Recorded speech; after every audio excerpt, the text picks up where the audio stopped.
This is the story of Julius Caesar, Rome's most powerful leader. Rome, March 15th, 44 BC. The streets of the great city are filled with whispers. Rumors of conspiracy spread like wildfire, but no one dares to speak too loudly. The most powerful man in Rome, Julius Caesar, walks confidently through the Forum, heading toward the Senate. He is dressed in his white toga, embroidered with a purple stripe, a mark of his supreme authority. The crowd watches in silence as he passes. Some admire him. Others fear him. And a few are secretly waiting for his downfall. That morning, strange omens had warned of danger. A soothsayer had approached him days before, whispering a chilling warning, "Beware the Ides of March." His wife, Calpurnia, had woken up terrified from a nightmare, begging him not to leave their home. Even some of his closest allies had advised caution. But Caesar, a man who had conquered nations and defeated mighty generals, was not one to be frightened by superstition. He smiled and dismissed their fears. As he arrives at the theater of Pompey, where the Senate is meeting, everything seems normal. The senators greet him with polite bows, their faces calm, their hands hidden beneath their robes. They invite him inside, surrounding him as he takes his seat. Then, in an instant, everything changes. A senator steps forward, pretending to ask a favor. Suddenly, he grabs Caesar's toga and pulls it down from his shoulder. Before Caesar can react, a flash of steel. A dagger plunges into his flesh. A sharp pain shoots through his body. Another senator strikes. And another. Shock spreads across Caesar's face. He tries to fight back, but more blades come. They cut into his arms, his chest, his back. His breath becomes ragged. The world spins around him. Blood soaks his robe, dripping onto the marble floor. Then, through the haze of pain, he sees him, Brutus. Brutus, the man he trusted, the man he treated like a son, now standing among the assassins, dagger in hand. For a moment, their eyes meet. There is no rage in Caesar's face, no resistance. Only deep, bitter disbelief. He whispers his final words, words that will echo through history. Et tu, brute? Even you, Brutus? With those words, he falls. His body collapses at the foot of Pompey's statue, lifeless, his blood pooling beneath him. The most powerful man in Rome is dead, not by the hands of a foreign enemy, not on the battlefield, but by the very men he once called his allies. But how did it come to this? How did a young aristocrat, once fleeing for his life, rise to absolute power? And why did those closest to him turn against him? This is the story of Julius Caesar, his rise, his victories, and the betrayal that ended it all. Like this video and subscribe to the channel for more stories that will help you improve your English. Long before Julius Caesar became the ruler of Rome, he was just a boy growing up in a world filled with danger, corruption, and ruthless ambition. Born on July 12, 100 BC, he entered a city that was far from stable. Rome was not yet an empire but a chaotic republic, constantly shaken by power struggles, political betrayals, and violent conflicts. The city's streets were loud with the voices of merchants, philosophers, and soldiers, but beneath the surface, there was constant tension. Rome was a battlefield, not just against foreign enemies, but within itself. Rival politicians and generals competed for dominance, and loyalty could change overnight. For a young boy like Caesar, this was the world he had to navigate, a world where survival depended on power, intelligence, and, above all, ambition. His family, the Julius clan, was one of the ancient noble families of Rome, tracing their lineage back to the goddess Venus. This gave them status, but not necessarily power. By Caesar's time, his family had lost much of its political influence. They were still respected as patricians, the old aristocracy of Rome, but they did not control the wealth or the military strength that determined success in Roman politics. His father, Gaius Julius Caesar, held a minor political position, but it was his mother, Aurelia, who had the strongest influence on him.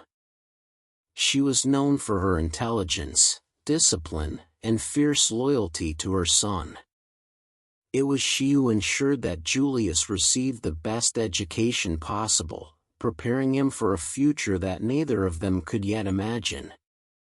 As a child, Caesar's education followed the traditional path of a Roman noble. He studied literature, history, philosophy, and, most importantly, rhetoric, the art of persuasion. In Rome, the ability to speak well was one of the greatest weapons a man could have. A skilled orator could inspire soldiers, manipulate the Senate, and turn the tide of public opinion. Even at a young age, Caesar showed great promise. He was not just an intelligent student, he had a natural charisma, a way of speaking that made people listen. This talent would later become one of his greatest strengths. But his childhood was not spent only in study. He grew up in a time of brutal political conflict, and he saw firsthand the violence that came with power. The Republic was constantly at war, both abroad and within its own borders. Generals raised armies not just to fight Rome's enemies, but to fight each other. The streets were often filled with the blood of political rivals, and every day brought new exiles, executions, and betrayals. The young Caesar was learning, even if he did not realize it yet, that Rome was not ruled by law alone. It was ruled by force, by strategy, and by the men who were bold enough to take what they wanted. At 16, his world changed forever. His father died suddenly, leaving him as the head of the family. In any other city, this would have been a tragedy, but in Rome, it was dangerous. A young nobleman without strong political allies was vulnerable, and Caesar had not yet built a name for himself. His mother, Aurelia, played a crucial role in protecting their household, using her influence to ensure that he remained safe. But even with her guidance, Caesar knew that if he wanted to secure his future, he needed to act quickly. At 17, he made his first major political move, marriage. He married Cornelia, the daughter of a powerful senator with strong connections to the faction of Marius, one of the most influential leaders in Rome. This marriage was not just about love, it was a strategic alliance, one that connected him to a man who had once controlled the Republic.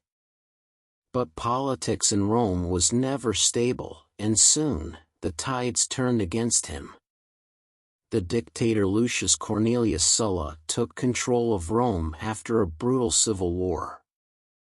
Sulla was ruthless, eliminating anyone who had ever supported his enemies. He created long lists of people who were to be executed or exiled, and anyone connected to Marius was in immediate danger. Caesar, as the son-in-law of a Marian supporter, became a target. Sulla demanded that he divorce Cornelia, severing his ties to his political past.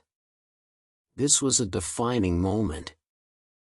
Caesar was still a young man with no army, no power, and no protection.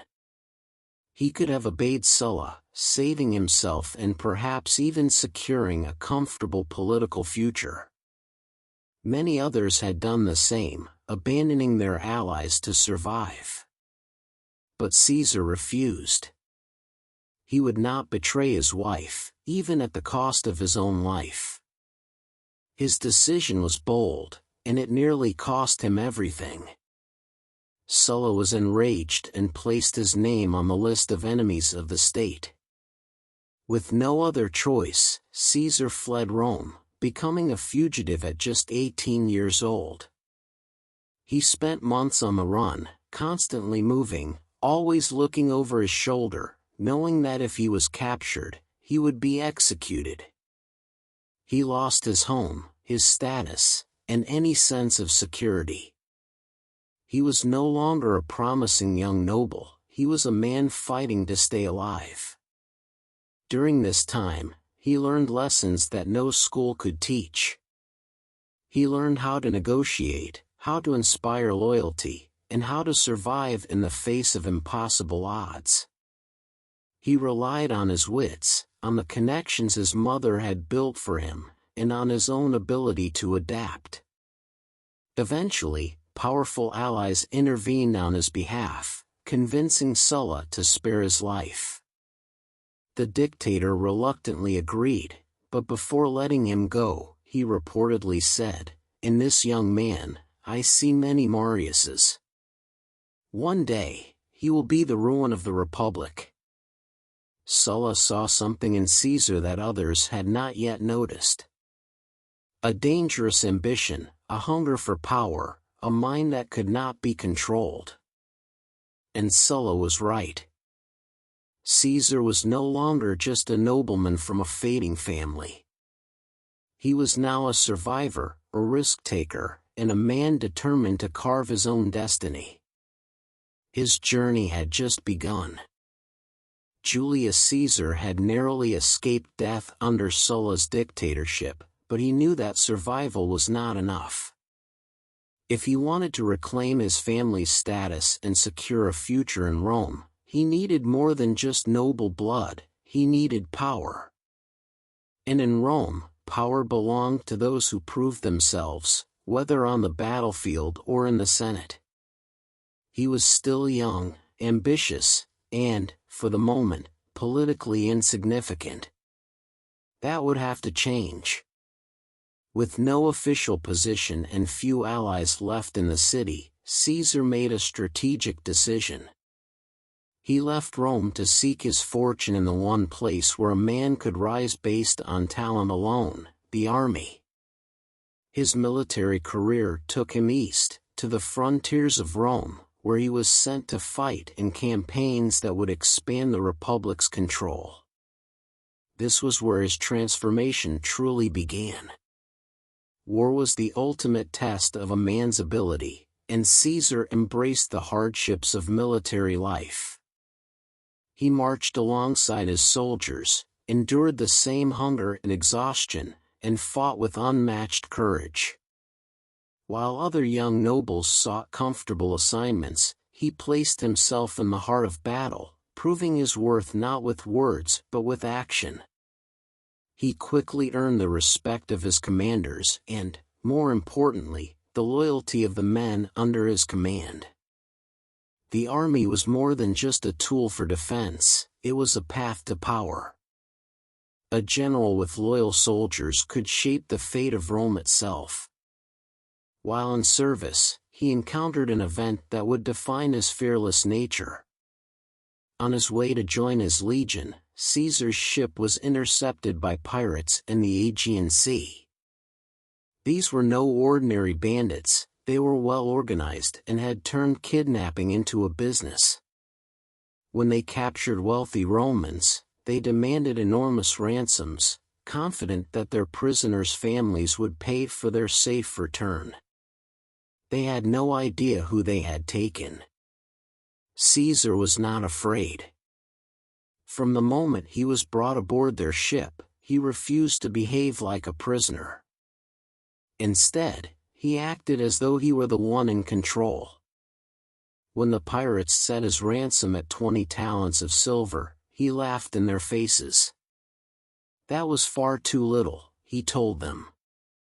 He was worth at least 50 talents, and they should demand more. Amused by his arrogance, the pirates agreed and sent for the ransom. For over a month, Caesar remained in captivity, but rather than living in fear, he treated his captors with astonishing confidence. He ordered them around, made them listen to his speeches, and even join their games, always reminding them that when he was free, he would hunt them down and execute them all. The pirates thought he was joking. They found his behavior entertaining and allowed him more freedom than any other prisoner. They failed to understand that he was not a man who made empty threats.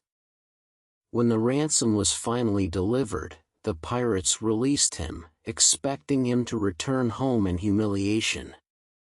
Instead, Caesar immediately gathered a small fleet, tracked down the pirates, and attacked their hideout. He personally led the assault, capturing every last one of them. And just as he had promised, he had them all crucified. However, in an act of mercy, he ordered their throats cut before the crucifixion, sparing them from prolonged suffering.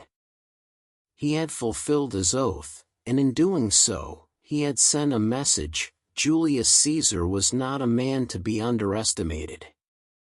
His military successes continued. He fought bravely in Asia Minor, earning the civic crown, one of Rome's highest military honors. This rare award was given only to soldiers who had saved the lives of fellow Romans in battle, and it was a symbol of extreme courage. By now, Caesar had gained a reputation as a leader who was fearless, strategic, and willing to take risks. But he knew that true power did not come from the battlefield alone, it came from Rome itself. And so, as soon as he had built a name for himself, he returned to the city that had nearly destroyed him. When he arrived, he found Rome in the middle of yet another political struggle. Sulla was dead, and a new generation of leaders was battling for control. Caesar understood that if he wanted to rise, he had to play the game of politics just as skillfully as he played the game of war. He had studied rhetoric in his youth, and now it was time to use it. He became a lawyer, taking on cases that exposed corruption in the government. His speeches were passionate, dramatic, and persuasive, drawing large crowds who admired his confidence and intelligence. Unlike many nobles who distanced themselves from the common people, Caesar knew that power in Rome came not just from the Senate but from the masses. He aligned himself with the populares, the political faction that supported the interests of the lower classes against the aristocracy. He sponsored public games, gladiator fights, and feasts, spending vast amounts of money to entertain the people. It was an expensive strategy, but it worked. The people loved him. Wealth alone, however, was not enough. He needed alliances. He formed a crucial partnership with Marcus Licinius Crassus, the richest man in Rome. Crassus saw potential in Caesar and provided financial support in exchange for political influence. With Crassus' money and the people's support, Caesar's rise became unstoppable. He won his first major political office as military tribune, then quickly climbed to quaestor, a key financial position in the Roman government. This appointment sent him to Spain, where he gained even more experience governing a province and leading military campaigns. It was in Spain, standing before a statue of Alexander the Great, that Caesar had a moment of reflection that would shape the rest of his life. Alexander had conquered the known world by the time he was 30. Caesar was now in his early 30s and, in his own eyes, had accomplished nothing in comparison. He reportedly wept, realizing how little he had achieved. But rather than discouraging him, this moment ignited a new fire within him. He would not return to Rome as just another politician. He would return as a man destined for greatness. His ambitions only grew. He understood that to take power in Rome, he would need military glory, political skill, and powerful allies. He was building all three. Every speech he made, every friendship he formed, every battle he fought, everything was moving toward a single goal. Rome was a city where power belonged to those who dared to take it. And Julius Caesar was preparing to take it all. Julius Caesar had spent years shaping his destiny, forging alliances, and learning the art of both war and politics. He had survived Rome's internal chaos, outmaneuvered political rivals, and won the love of the people. But in a republic, influence in the Senate and popularity with the masses were not enough. True power belonged to those who commanded armies, to those who could not just persuade, but conquer. Caesar understood that war was the ultimate test of leadership, and he needed victories, great victories, to solidify his name in history. His opportunity came in 58 BC when he was appointed governor of Gaul, a vast and unruly region that stretched across what is now France, Belgium, and parts of Germany. For decades, Rome had struggled to control it, facing constant uprisings from fierce Gallic tribes who refused to be ruled. Many senators believed governing such a volatile land was impossible. Caesar saw it as the perfect stage to prove them wrong. Gaul was a land of warriors, divided into dozens of tribes, each with its own leaders, traditions, and ambitions. They fought among themselves as often as they fought against Rome.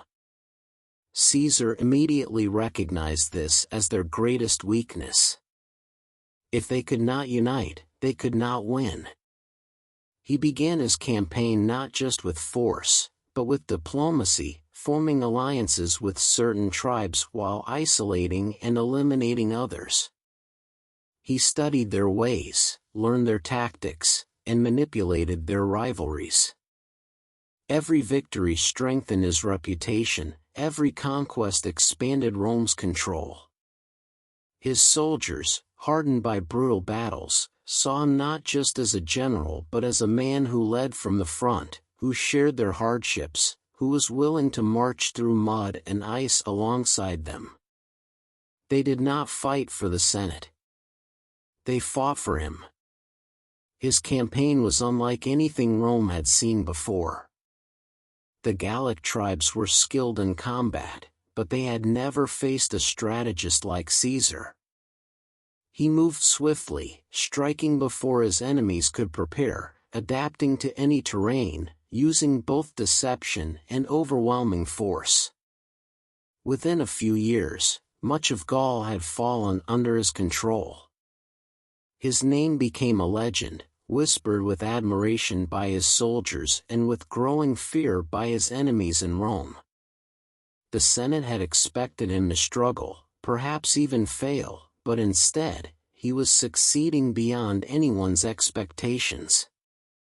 And then, in 52 BC, Gaul produced a leader who would challenge him like no one else had before.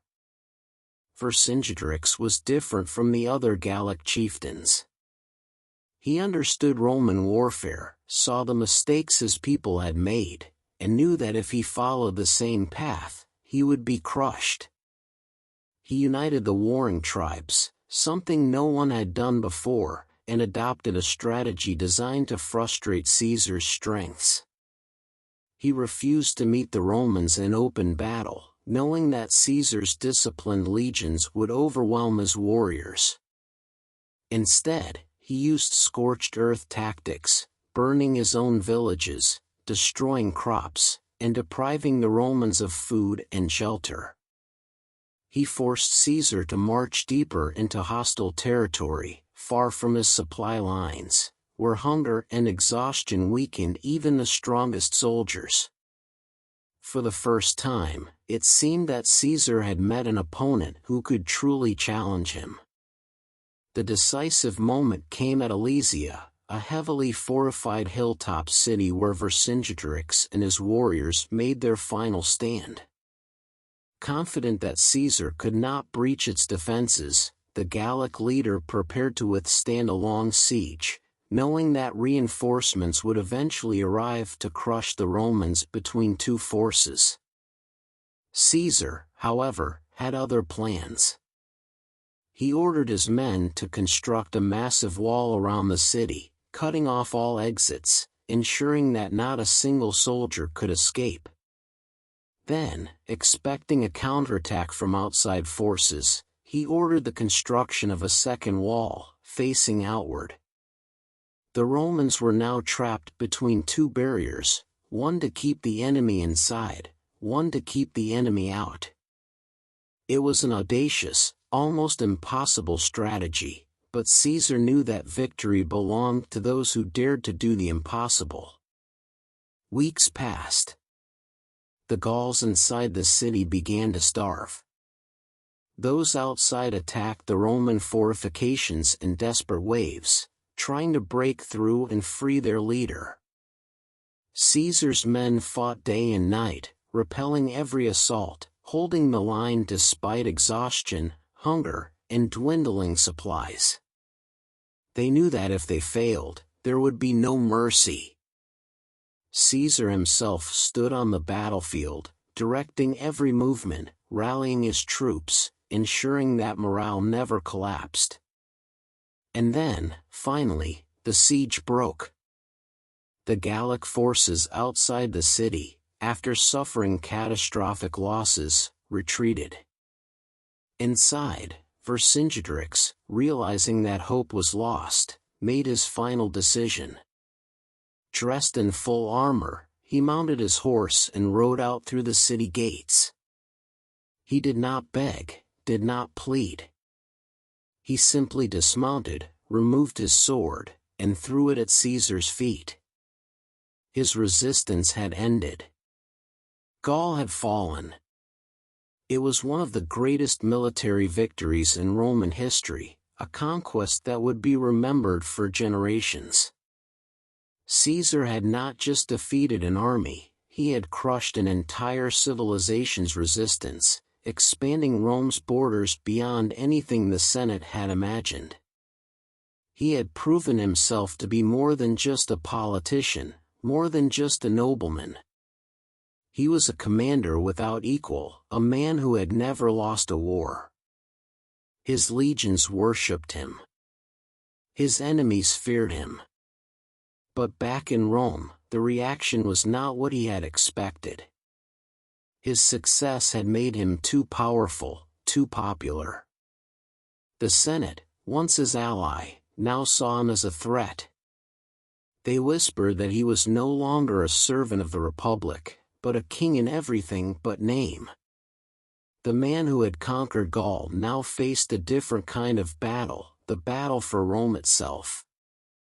His former friend and ally, Pompey, had turned against him, convinced by jealous senators that Caesar's ambition would destroy the Republic. The Senate issued an order: Caesar was to disband his army and return to Rome as a private citizen. He was expected to come unarmed, alone, without his legions, without his power. It was not an invitation, it was a demand, a thinly veiled attempt to strip him of everything he had built. He knew the truth. If he obeyed, he would be arrested, exiled, or even executed. His enemies were not offering him a choice. They were offering him surrender. He stood on the banks of the Rubicon River, the boundary between his province and Italy, knowing that what he did next would change history forever. If he crossed with his army, he he would be declaring war on Rome itself.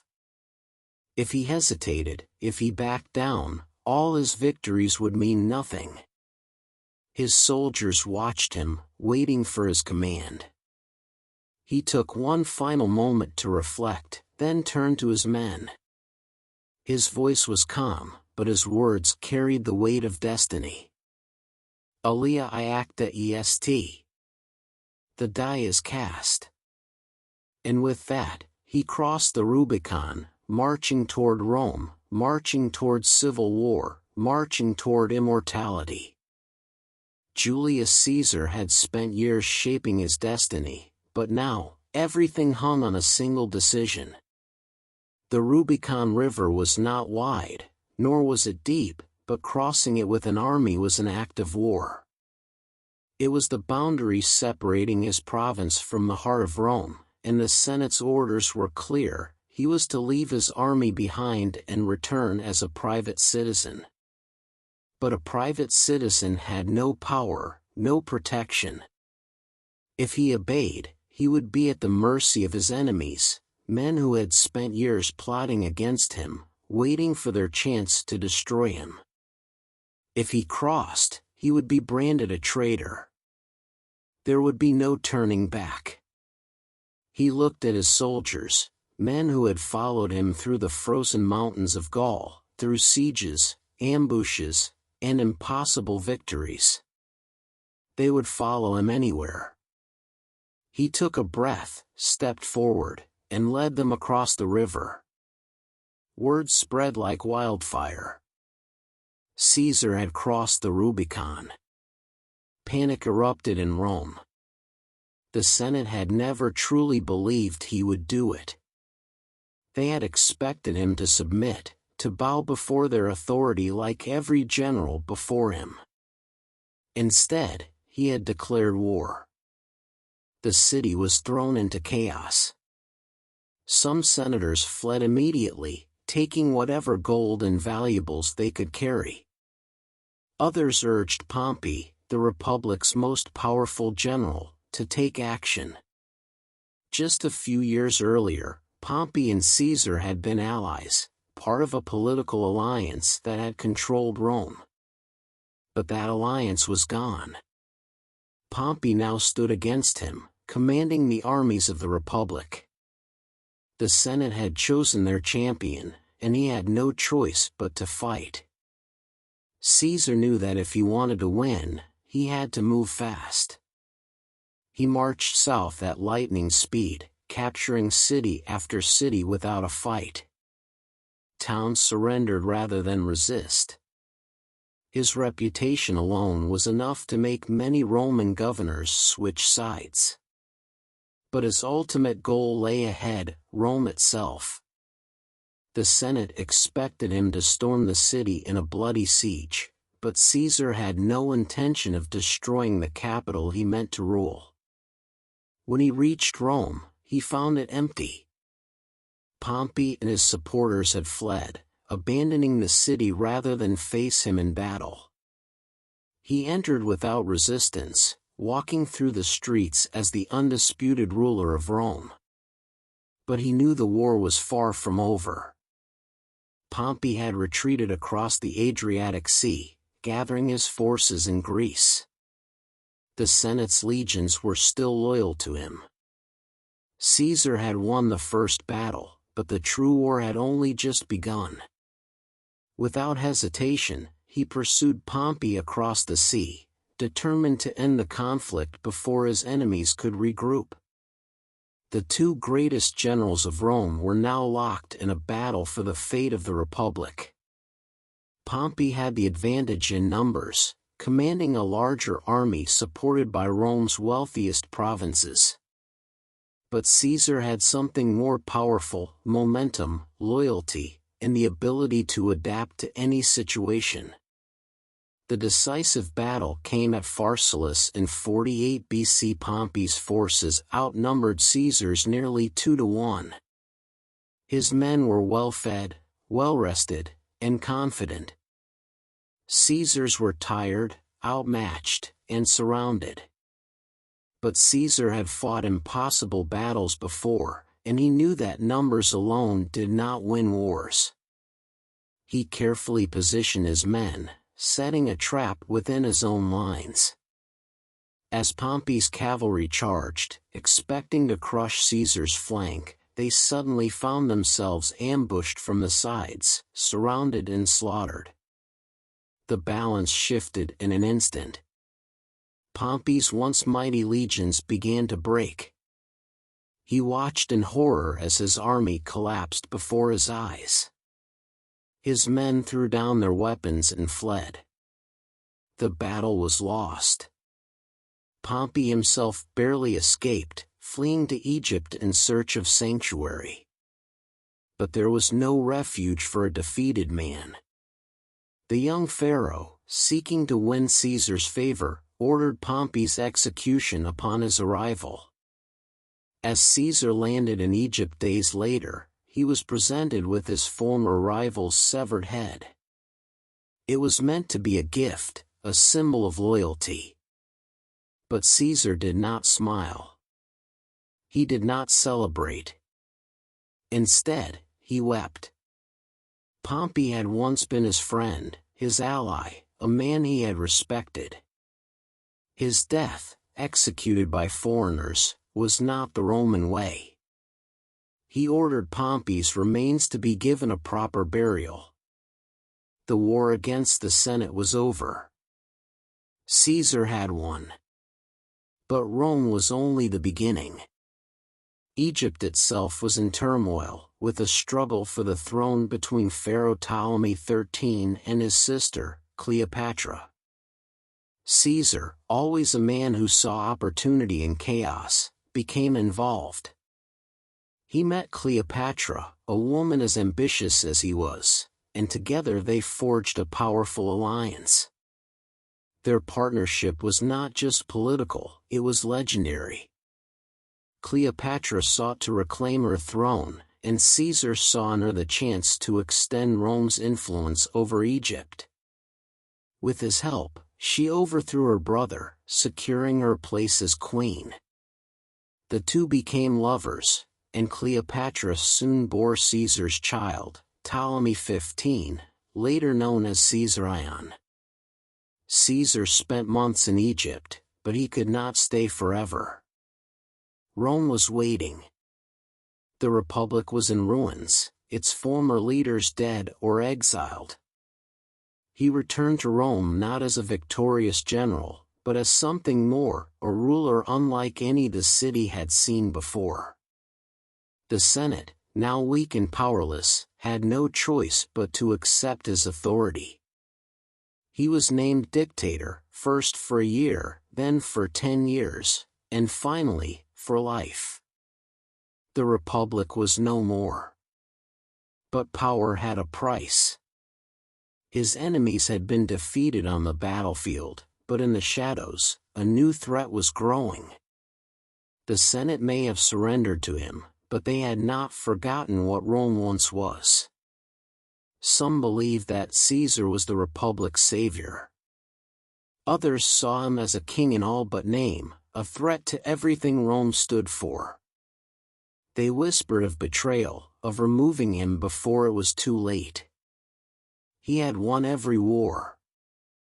He had crossed the Rubicon, conquered Gaul, crushed Pompey, and made himself the most powerful man in the world. But even Julius Caesar could not fight daggers in the dark. Julius Caesar had spent decades shaping Rome, bending it to his will, defying tradition, and conquering lands far beyond what any Roman had imagined possible. He had crossed the Rubicon and shattered the Republic's old order. He had stood victorious over Pompey, crushed his enemies, and been named dictator for life. In the eyes of the people, he was Rome's savior. He had ended civil war, filled the city's granaries, and brought stability where once there had been only chaos. But in the halls of the Senate, in the whispered conversations of old aristocrats, a different story was told. They saw not a hero, but a tyrant, a man who had undone centuries of tradition. And they feared that soon, he would take the one step that Rome would not allow. He would crown himself king. The Senate still existed, but it was a shadow of its former self. The senators still debated, but only under Caesar's watchful eye. Elections were still held, but the results were clear before the votes were cast. He pardoned those who had fought against him, believing that by showing mercy, he could restore unity. But among those he spared were men who despised him, men who still clung to the idea of the old republic, men who saw his kindness as weakness. He had forgiven them, but they would not forgive him. As Caesar ruled, he looked beyond Rome's borders. He dreamed of new conquests, of pushing Rome's reach beyond anything even Alexander the Great had achieved. He planned an invasion of Parthia, Rome's greatest rival in the east, the empire that had once humiliated Roman legions in battle. He would avenge that defeat, expand Rome's borders to the edges of the known world, and return to the city in even greater triumph. He prepared his legions, made plans for the campaign, and told his closest allies that this would be his greatest victory yet. But there were those who feared that if he left, Rome would never see him return. The conspiracy against him was growing in the Senate. It was no longer just talk. It was action. Among the conspirators was Cassius, a man who had fought for Pompey and never accepted Caesar's rule. But the most shocking name on the list was Brutus. He was not just another senator, he was a man Caesar had trusted like a son. He had been given power, respect, and a place at Caesar's side. But Brutus was also the descendant of Lucius Junius Brutus, the man who had helped overthrow Rome's last king, centuries before. To many, it was destiny, another Brutus would rid Rome of another tyrant. They convinced themselves that they were not committing murder, but an act of salvation. If they did not stop him, the Republic would die. Caesar would become a king, and Rome would belong to him forever. They whispered in hidden chambers, swore oaths in the dead of night, and set the date for their strike, March 15, 44 BC. Warnings came. A soothsayer had approached Caesar in the streets, his voice trembling as he spoke, "Beware the Ides of March." Caesar had laughed, brushing it off as superstition. His wife, Calpurnia, had woken from a nightmare the night before, her face pale with fear. She had dreamed of his body, bleeding, the Senate drenched in red. She begged him not to leave the house, to cancel his meetings, to listen to the warnings. Even some of his allies sensed the growing tension in the air and advised caution. But Caesar was not a man to be frightened by omens. He had defied death too many times before to believe that it would come for him now. He had survived wars, assassins, betrayals. Who would dare to strike at him in the heart of Rome? That morning, he dressed in his white toga, embroidered with purple, the mark of his absolute authority.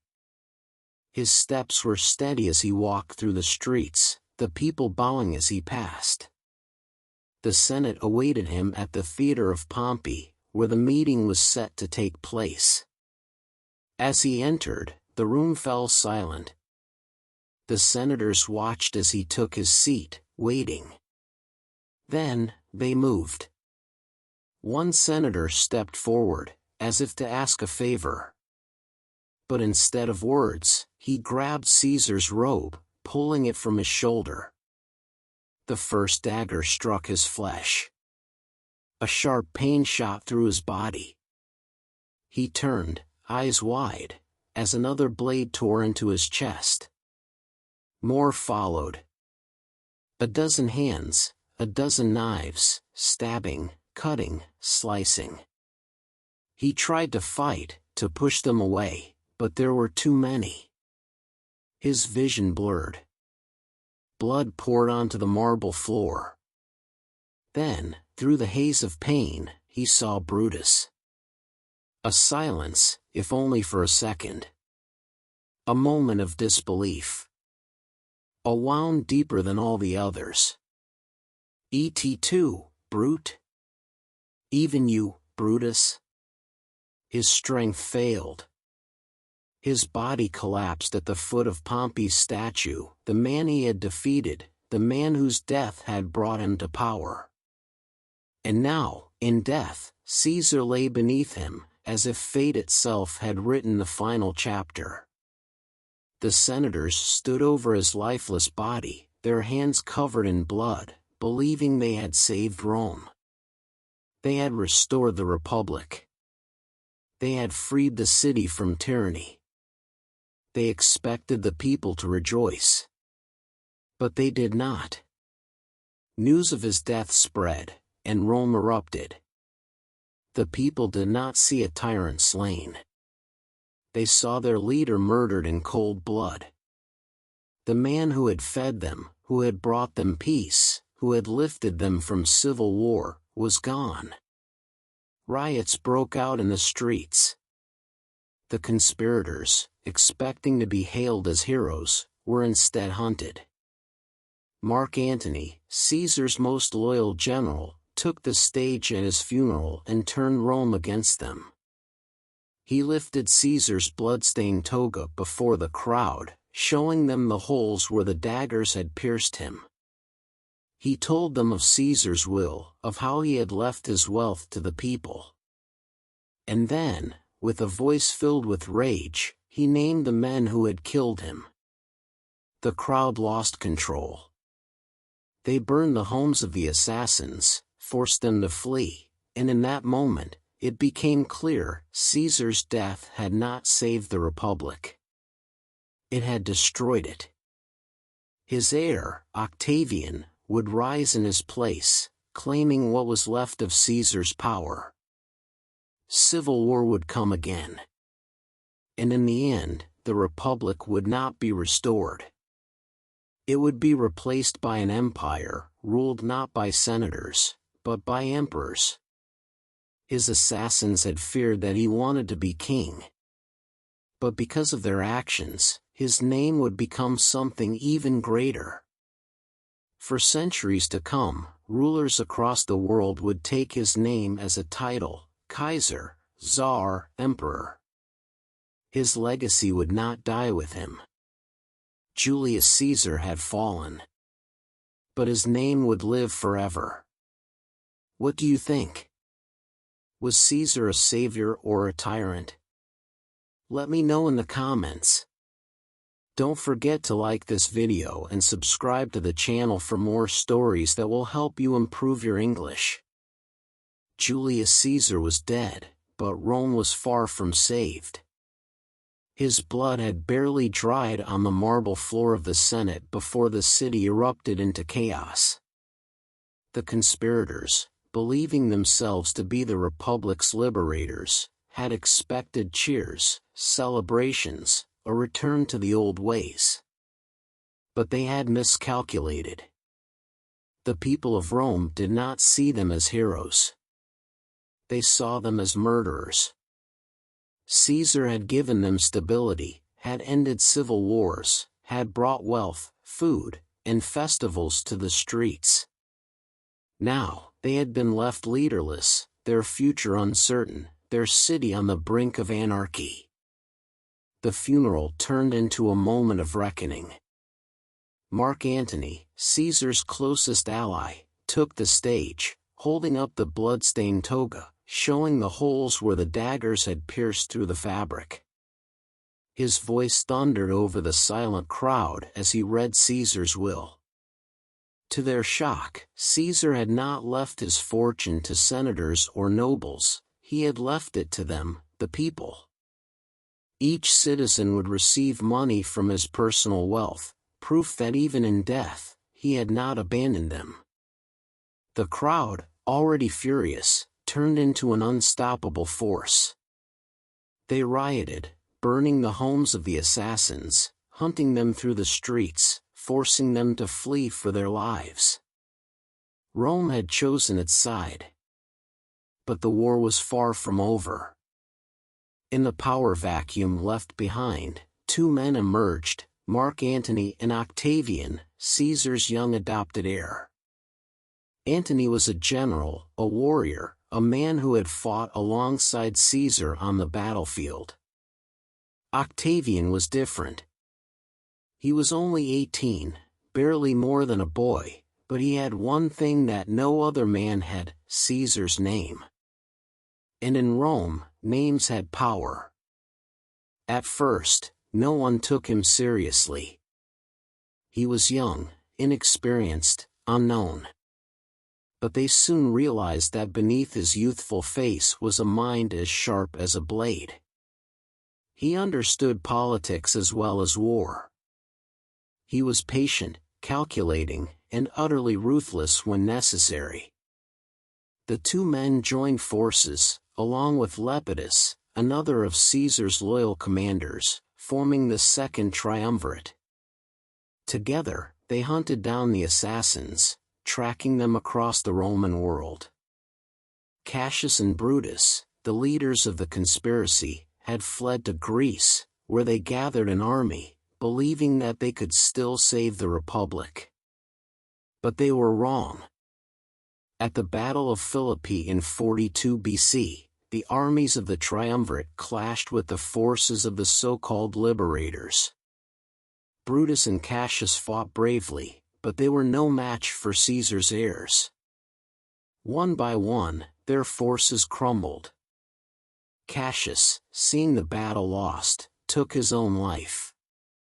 Brutus, realizing that all hope was gone, fell on his sword, dying by his own hand rather than be captured. The Republic was finished. But Rome's new rulers would not share power for long. Lepidus was soon pushed aside, leaving only Octavian and Mark Antony, once allies, now rivals. The struggle between them became inevitable.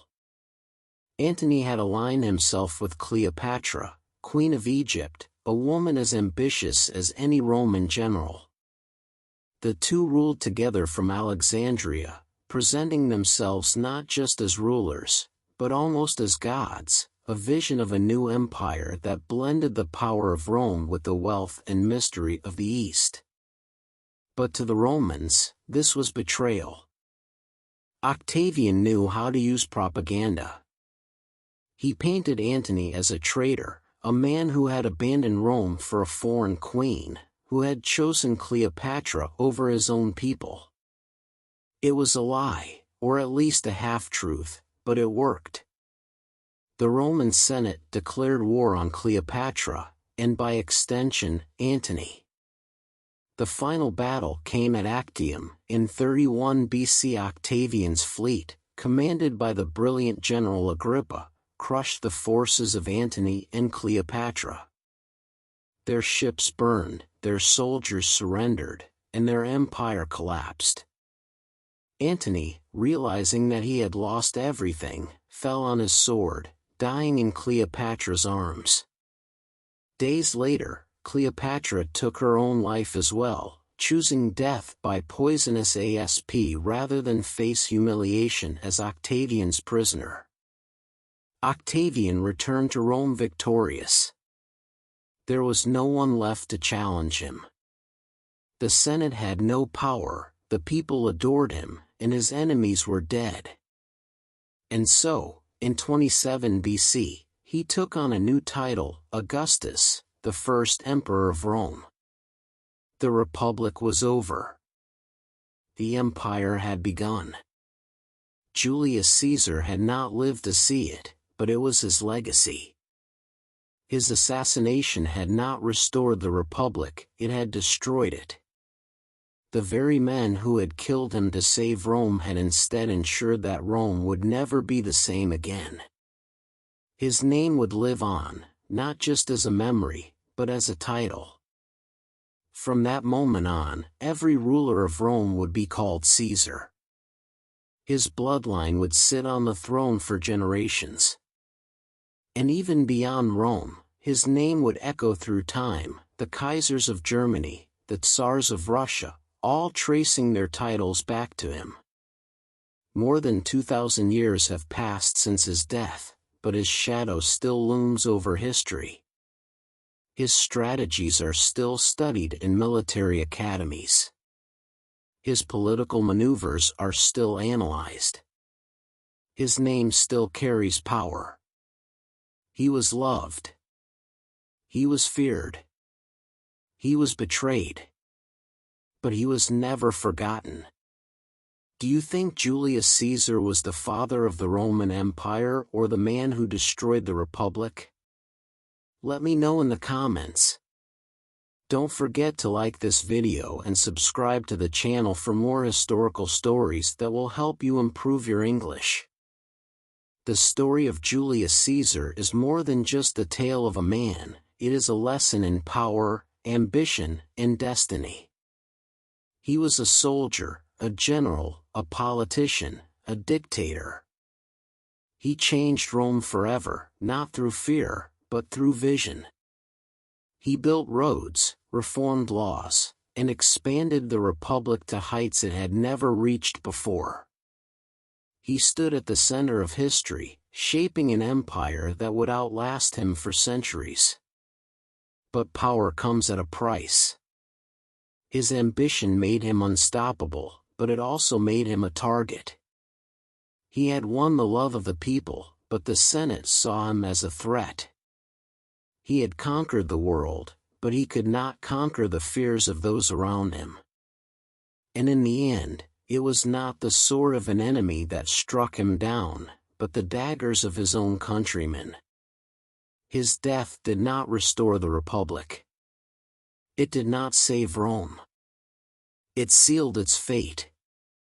His legacy was too great to be erased, and in the years that followed, his adopted heir, Octavian, would rise to take his place.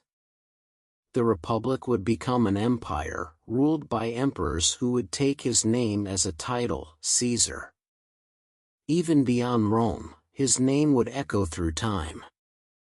The Kaisers of Germany, the Tsars of Russia, all traced their power back to him. More than 2,000 years later, Julius Caesar remains one of history's greatest figures. His military strategies are still studied in academies. His political maneuvers are still analyzed by leaders. His story is told and retold, not just in history books, but in plays, films, and literature. He was a man who refused to be forgotten. And he never was. What do you think? Which part of Caesar's story did you find most fascinating? Let me know in the comments. Don't forget to like this video and subscribe to the channel for more stories that will help you improve your English.